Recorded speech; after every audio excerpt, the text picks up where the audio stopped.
So today is our first podcast and conversation, sharing freedom, finding and sharing freedom, with Samaya Fire as your host.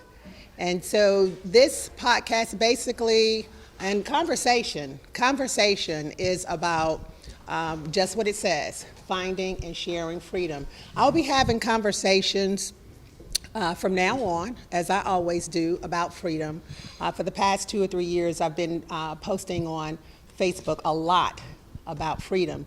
And I am on what I call a freedom journey. And so in this freedom journey, I want to invite all of you as my family and my friends and your family and your friends, that you would have individual and community conversations about what is freedom for Black people.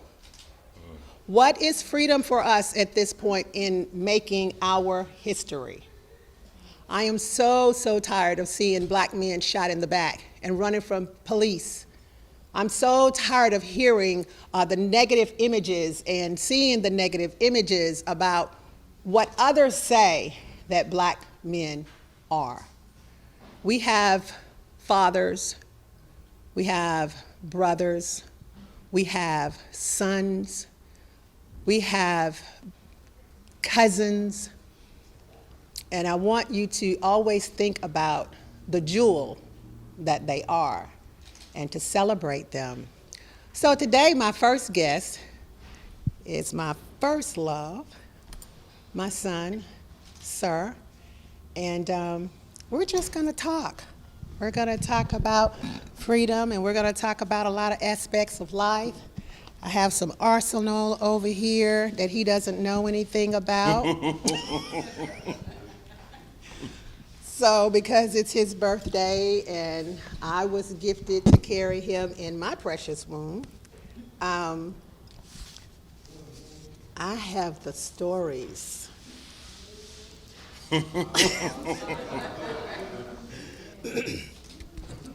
I have the stories. This is an ambush. I was ill prepared for this. And I have the Dear Mom letters. Yes. How much I love you and miss you so much. You know, and I have so many more of those in my heart. You know, I sing songs of love and admiration and respect, gratitude, and just being eternally indebted to you. You know, for the sacrifices that I relate to now as a parent. So I love you, Mom. I thank you. Yeah. I wouldn't be who I am and where I am without you as an example. I cannot articulate in all my analogous ways, I can't articulate my gratitude to you for the personal sacrifices you made to ensure that we were safe, fed, protected, and parented properly. So I thank you from the depths of my DNA. I'm so proud of you. I'm proud to say that you are my mother. And I want you to be proud of me as your son.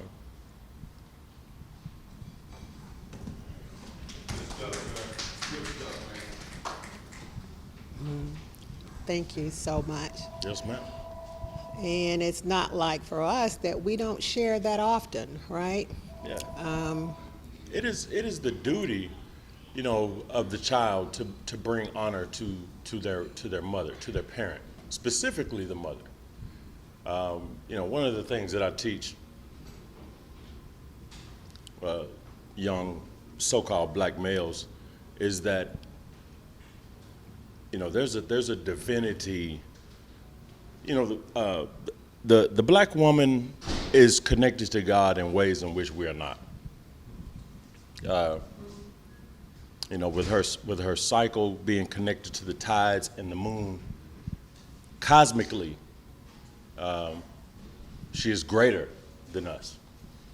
And so, it is imperative that we be informed of our duty as black men to protect and provide. Traditionally, tribally, it is the duty of the male to protect and to provide. And the mother gives birth to those warriors. The path that we all take to get here, I tell these so-called black males that you don't have to respect a black woman if you don't have a navel. But because we all do, we all should. But, we're just not in the know. We're not aware. We don't have that clear understanding because we're so far away from, our indigenous, ancient, tribal ways where the oral tradition was passed down, to those young people. In ancient times, the kids couldn't speak. What do you have to say? You have to learn from the elders. And so I was raised to respect my elders, and I kind of teach a lot of those same principles. So you are a teacher? In some ways. In some ways. And in what ways are you a teacher? Number one, I lead by example. Number two, I have worked in school systems. I have worked in, mental health facilities. I've done some coaching. I am an influence on young people. Kids need truth tellers in their lives, and I'm a truth teller. I'm also a voice of accountability. But I think what's most important is being the example of consistency that kids need to see. Yes. So these conversations are definitely about what's on the hearts and minds of black men. Okay. And as I said before, in terms of, want to try to change some of those negative images that we see and that we hear about black men. And so I know that you're very involved in local community in terms of teaching children and leading by example, working along with other black men who are also doing things like that. So I want to know, what makes you bold? What makes you strong? What makes you get up in the morning? What gives you strength to carry on as a black man? As if you could be anything else. Right. Right. But what makes me, what gave me my pride, is sitting in the chair next to me. But, pride is personal responsibility in daily events. And I'll say that again so that it resonates. Pride is personal responsibility in daily events. We are what we repeatedly do. And so, for me, I didn't like the stereotype. This generation, these kids, they're so detached, they're not even aware of the ways in which they're characterized and categorized and labeled, and so they kind of feed into it. But I defied the stereotype, and so I decided that I was going to be articulate and intelligent. I decided that I was going to be responsible and integritous. I decided that I was going to be educated and motivated. And I decided, once I had a clear understanding of the perilous nature and the pitfalls of youth, I decided to be a guide for young people, to help them understand those pitfalls and to navigate that path. So is that where it starts? With I'm the motivated to decision? do that. I'm motivated to do that because I can't work for somebody else and make them rich. Right. You know, I'm not motivated to do that, to be your pawn in your capitalistic gain. I'm not motivated to do that. But I feel like I have a responsibility to these young people, to be an example, to be a voice. Okay. So is that where it starts? For me, yes. With teaching kids to make the decision, to be Or to just let them know they have the power to make a decision. Okay.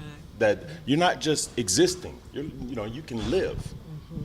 You know, so many of us, from my observation, are just riding the ride. Like this is our lot in life, and not understanding that on this ride you're driving the car, man. So I know that because we've had some trials and heavy tests Yes. in life. Yes. And there's one in particular that I want us to talk about from the context of what makes you strong, what makes you bold, what helps you to carry on. And that's it's even hard to say, Right. but it's our reality in terms of you being a survivor of 2 brain surgeries and now able to still be an artist or something that you love. Can you Yes. talk about that? Well, I think all of us are empowered by the struggles that we encounter and overcome. Okay? So we're all presented with something that may seem insurmountable in the beginning. And as you trudge up that hill, you gain strength. And once you're at the top, you emerge victorious and you're empowered by that. And so each hill, big or small, you draw from the experiences of your last hill that you had to climb. But no hill that I had climbed previously prepared me for the realization that I had a brain tumor. And the way I found out that I had a brain tumor is I went blind. I lost my vision, which is probably the most afraid I've ever been in my life. Blindness, there is a fear that is attached to blindness. So I lost my vision, which was my first symptom. I remember I was conducting a basketball practice and I said, hey, pass me that. I'm going to show this kid how it's done. And I had to catch the ball twice, and I had never had that experience before. Like my depth perception was off. So I'm like, wow, maybe I just need some potent glasses, So I went to an eye doctor, and she said there was nothing wrong with the eye structurally. It seemed as if something was pressing on the eye. She referred me to a doctor that she knew by the name of Dr. John Bond. So I went to see Dr. Bond. Dr. Bond probably already had a good idea of what the situation was, but he put me through a battery of tests. So I tell people about the test. It was like a video game. You stick your eye in there, and he was like, press the button when you see the dots. And so, with one eye, I was able to choo choo choo choo choo choo choo choo. But with the other, it was like, all right, go ahead, I'm ready. Go. Are you back there? And he was like, so something's going on with that eye, and he sent me to get an MRI. And at that time, I may have been a little alarmed, but I'm gonna go with it. Can't be no punk, So I went along with it, and the being in the machine for the first time, now when I go get in the machine, I go to sleep, and they're like, this guy's crazy. But I've just been through it, for so long. So I get the MRI results and take them back to Dr. Bond, and he says, without hesitation, without any emotion, without any care or concern for how I may be impacted by these words. Oh yeah, you got a brain tumor, and it's big. Man, that thing, we got to get that thing out of there. So I go, oh, okay, whoa. So it was about the size of my fist, and it was, a doctor who will remain nameless said my right optic nerve looked like a chewed straw. So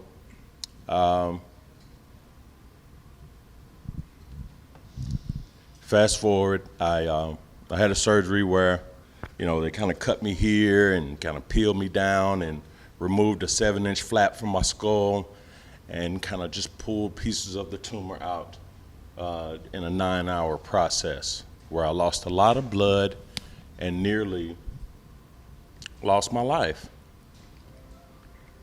So, they were able to, drill the piece of my skull back on and sew me back up, and I had a healing process. I spent some time in VICU and in ICU and some time at home before, getting back to my mission. And years went by, and it reemerged. The tumor reemerged, and so there was a different process the second time where it wasn't as invasive. And the first brain surgery was characterized by fear. It was it was an experience. You're not ready to really get your skull cracked. Who's really ready for that? But the second time I was like, hey, I've been through this. And the second time, I think I was angry. And my anger is Aries anger. And so I was like, man, let's just do this, man. Let's just get it over with. I wasn't fearful of dying. I wasn't even focused on that. The first time it was, how am I going to get my clothes in this bag? And when I put my clothes in this bag, am I going to come back to this bag? Will I come back to this bag and put these clothes back on and, leave the hospital? I don't know how this is going to transpire. But the second time, I was mad enough that I wasn't going to die. So, the second time they went through my nose and they pulled pieces of the tumor. They drilled a hole up through my nose and put a camera up there and surgical instruments and pulled the tumor through my nose. Because it's on my pituitary gland, which is right behind your face. So, again, it was a healing process, but my anger propelled me through that, and then back to my mission. So, that's. Thank you for that. Thank you for that. I just want to impress upon the audience something that you well know is that we're stronger than we even know. You're stronger than you know. Okay? So when you leave here, if you leave here with anything from me, you have no idea how strong you are. You will rise to the occasion. Yes, sir. Yes, sir. When you have no choice. Yes, sir. Good stuff, sir. Thank you for that.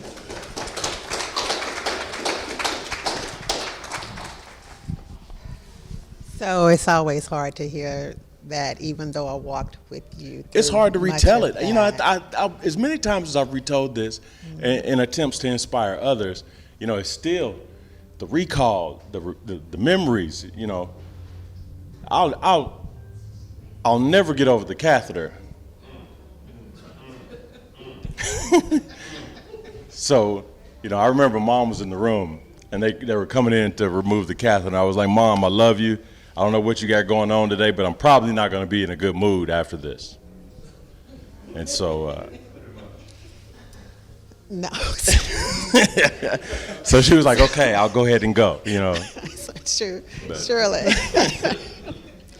So in hearing that story, that's that's what makes my baby book so much more precious. And I'm really not going to tell people what's in the baby book, except for, I was going to say how much you weigh, Right. and, things like that, because those are kind of things that are precious to a mother, right? Right. So anyway, and also too, in terms of, how I named you, why I named you, not knowing that, naming you sir 40-something years ago was going to mean just as much to me now as it meant to me then.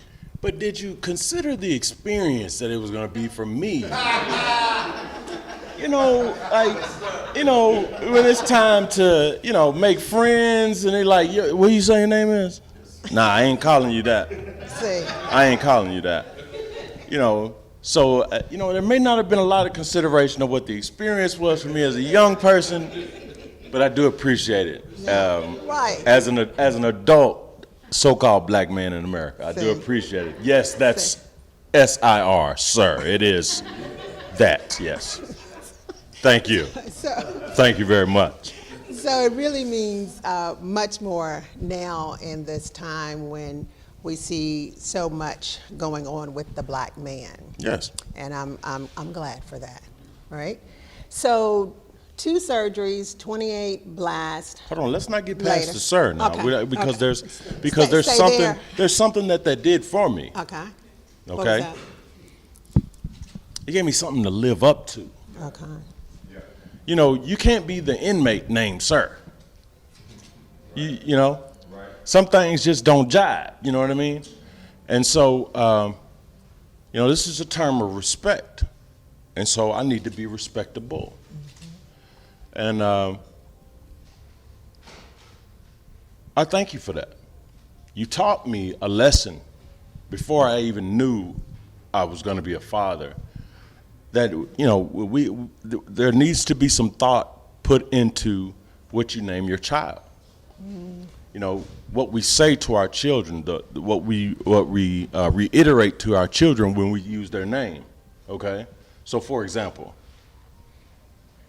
I remember a time I was taking my daughter to Chuck E. Cheese. My daughter's, I'm Sir, she's Serenity. So because I want my daughter to be peace and tranquil, but I refer to her as my princess.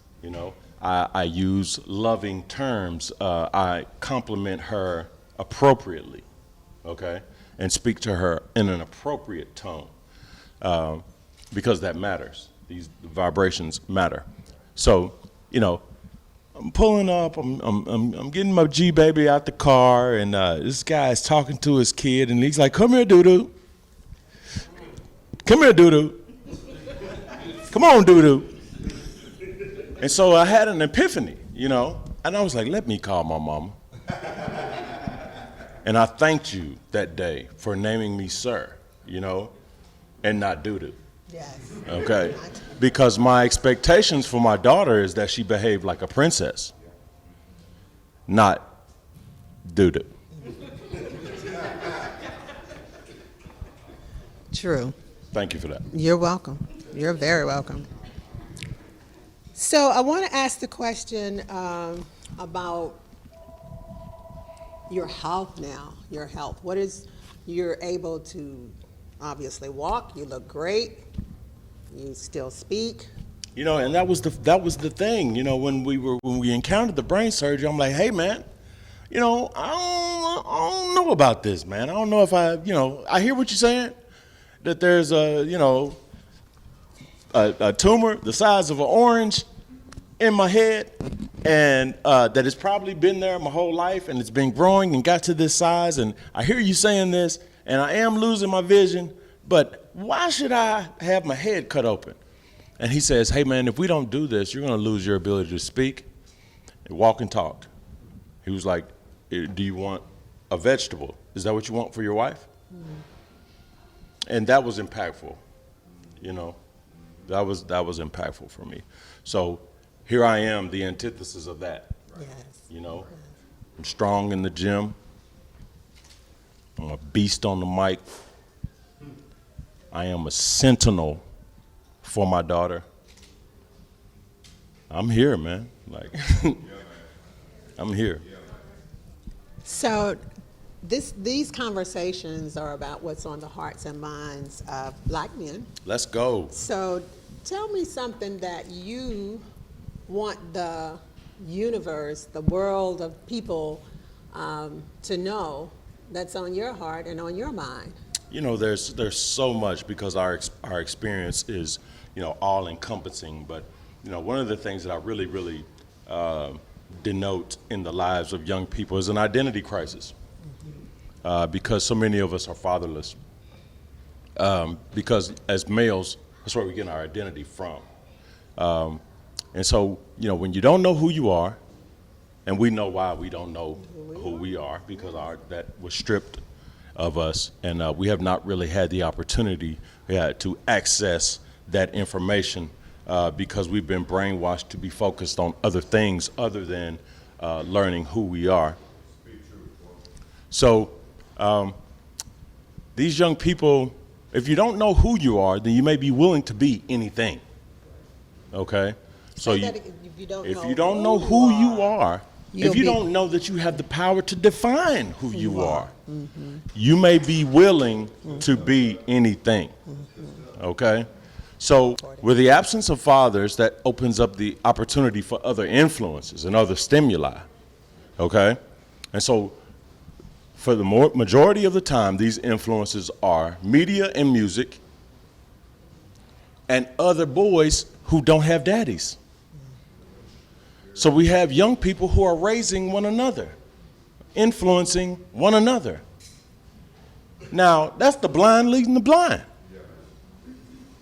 Where are we going to go?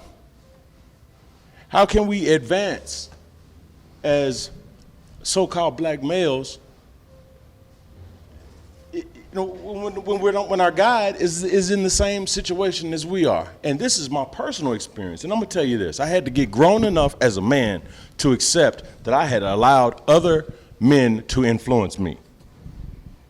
That I wasn't, as solid in who I am as I thought I was. Because we think that's the rhetoric, Right. That we use. I'm like, man, you can't tell me. But in reality, you got a lot of questions in here that you need answers. And, the identity crisis, when you don't know who you are, you may be willing to be anything. You may be willing to be a criminal. You will be willing to be identified by your gang or whatever affiliation. You may be willing to be anything. Insert anything here. You'll be flexible, if you understand what I'm saying. So identity is paramount to our struggle. For me, personally, African diaspora gave me a sense of pride. I was raised with the knowledge, that you imparted on us, what we come from in terms of the lineage, 99 kings, 99 years. I was raised with that knowledge. I was aware, but most so-called Black people they use the term to define themselves as Black because that's what's been given to them. When you think about the timeline of our identity and who's been assigning our identity to us, they've been telling us that we're Negro, they've been telling us that we're colored, they've been telling us that you're a nigger, and then we get to African American.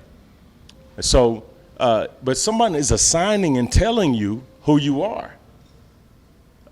Someone is assigning and telling you what your opportunities are going to be, and someone is controlling and limiting those opportunities. Okay, so because of these entities, these capitalistic and commercial entities that control us, the identity crisis, from what I see, is the scariest aspect of where we are. Identity first. Once you learn your identity, you'll be willing to fight for your freedom. You'll understand, just how drastic this thing is.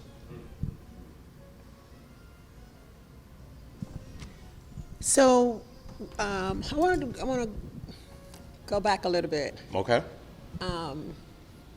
talking about black men, because I want to get this thing right. Okay. Because I'm listening to black men. All right. You know, this is not about me. None of this is about me. This is about being a conduit, a catalyst, having an opportunity to hear what's on the hearts and minds of black men. So, should I say black men? Should I call African men, American Well, African you men? know, What? for me, what I've experienced, because I'm a nerd.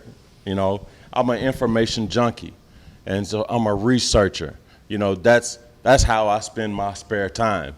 I'm not like most people, and so I've been able to collect some information from certain sources, and so from what I've ascertained is, a so-called black man in America, you got three paths. When you graduate from high school, you either gonna go to prison, to the military, or to college. And that's it. Okay? From what I've ascertained, you have three groups that are participating in the restorative process of so-called black men in America.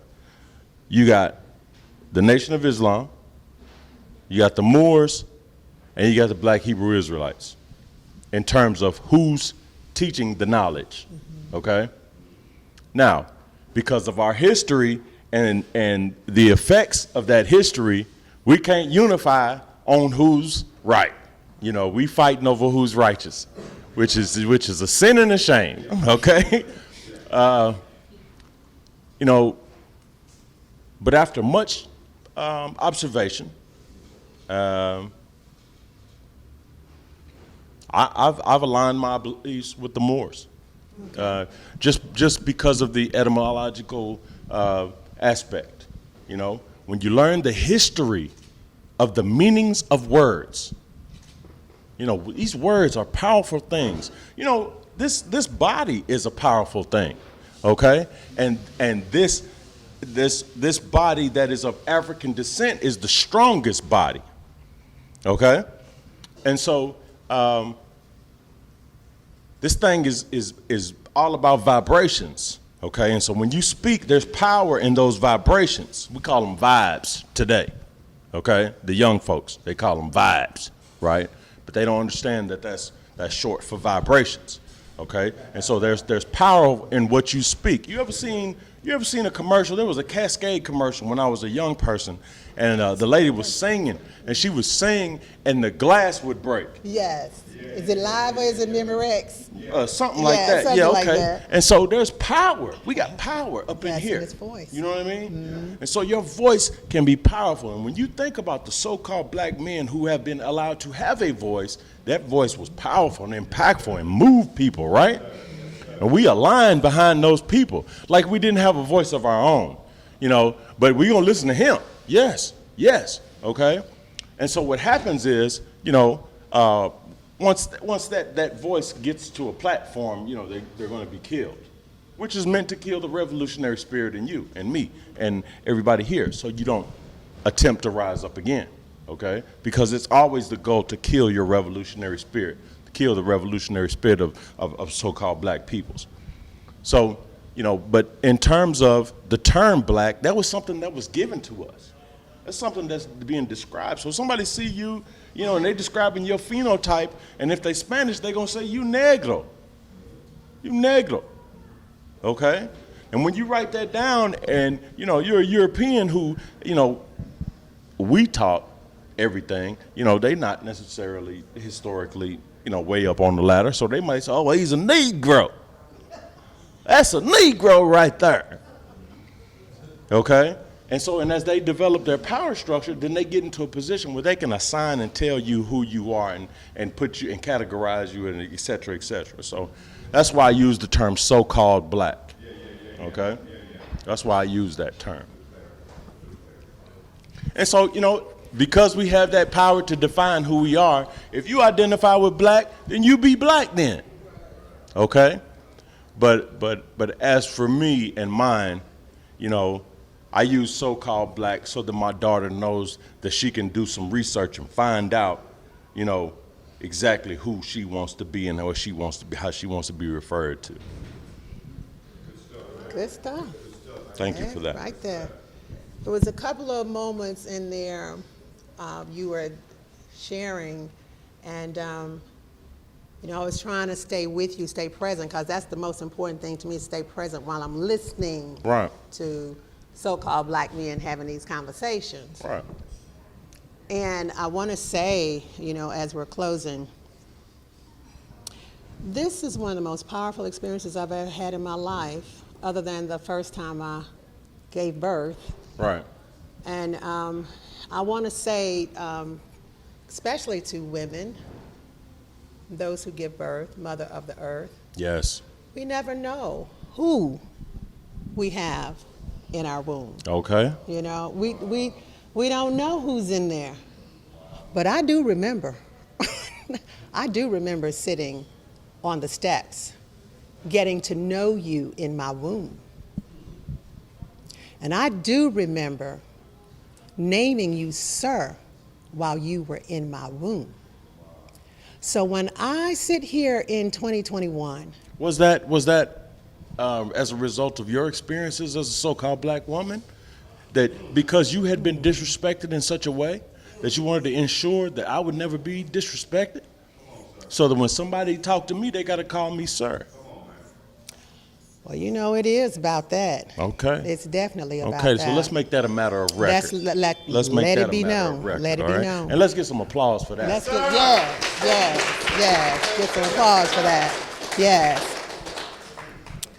So it's important for us as parents and grandparents, as aunties and uncles and people in our village, in our circle, to practice umoja, to practice those principles so that we're raising our kids, we're birthing our children already covered and already blessed. What you're talking about is intentionality. Intentionality, that's You know, true. and so you know, we're not just chilling with the kids.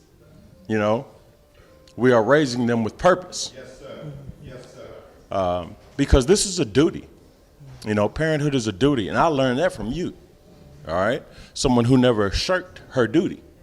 Okay, and I'm not a perfect dad, but I'm a dedicated dad. All right, and I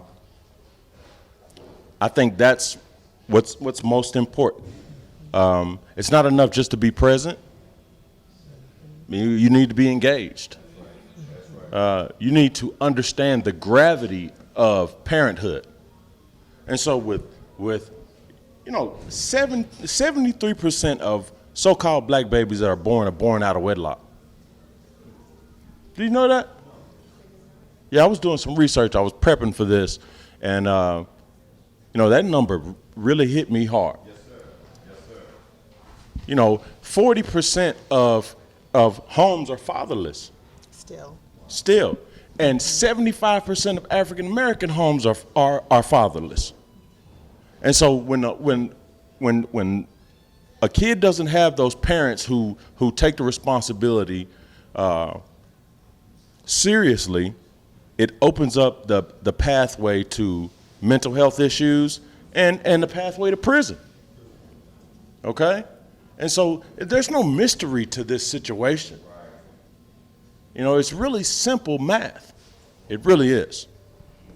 So it's about intentionality. It's about, okay, the party's over. You know, I'm thankful to Serenity for giving my life purpose. You know, for giving me direction, because now it's time to get busy. You know, she's here now. You know, for a long time I was afraid to have a child because I took it so seriously. You know, and so, you know, I get the opportunity to parent a child, and I begin with the end in mind. What type of woman do I want this young lady to be?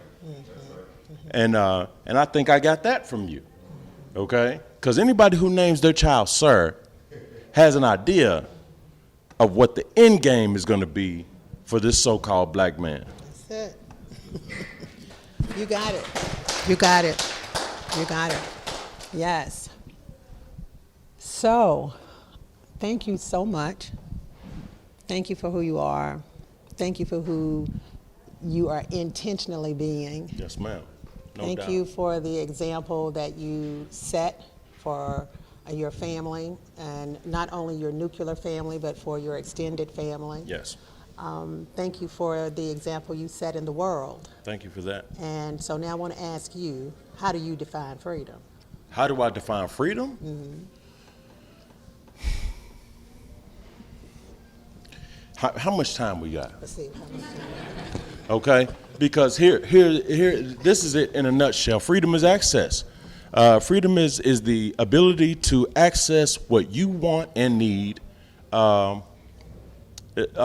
opportunity to live life on your own terms, absent the judgment of others. Okay, so you know when we are oppressed economically, money gives you access to education. It gives you access to opportunities. It gives you, my daughter can go and see the world because we got money, but I know people who haven't been outside the neighborhood. You understand what I'm saying?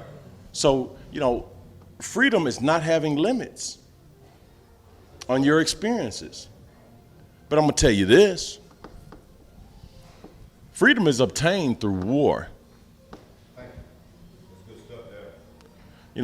Freedom is not something that's given to you. It's something that you got to fight for, and you don't get it by marching, you don't get it by preaching and clapping and singing.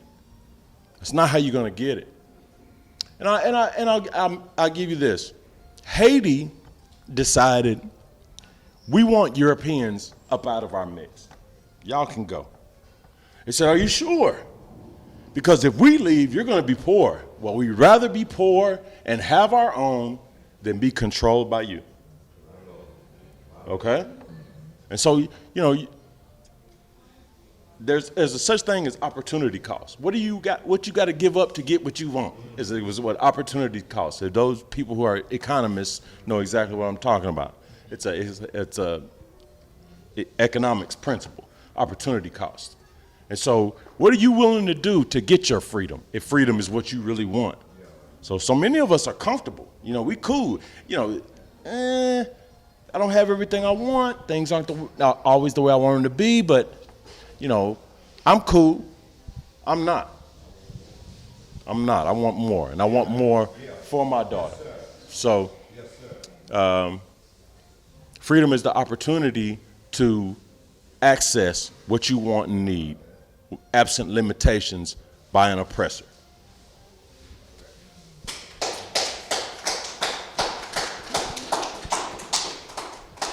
Got it. Okay. Got it. Thank you so much. Yes, ma'am.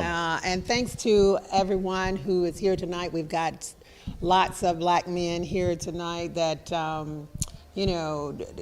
live an example. Live an example. It's not one or two black men who live an example. They're not always visible, but we have more than one or two. That are Right? upright. That are upright. Yes, upright. So with that, I want to say again, thank you so much. Yes, ma'am. Thank Thank you you for for the being opportunity. my first guest. Yes, ma'am. And Anytime, too. absolutely, Anytime. we'll do this again. Absolutely. Because I got a lot of more. I know you do. I got a lot of more. And I really want to hear it too. Yes, ma'am. Yes, I'm about listening to see what's going on with the black man, the so-called black man in this 2021, in this COVID, in these pandemics, and how we're going to be intentionally from here. Yes, ma'am. So thank you very much. Yes, ma'am. Mwah.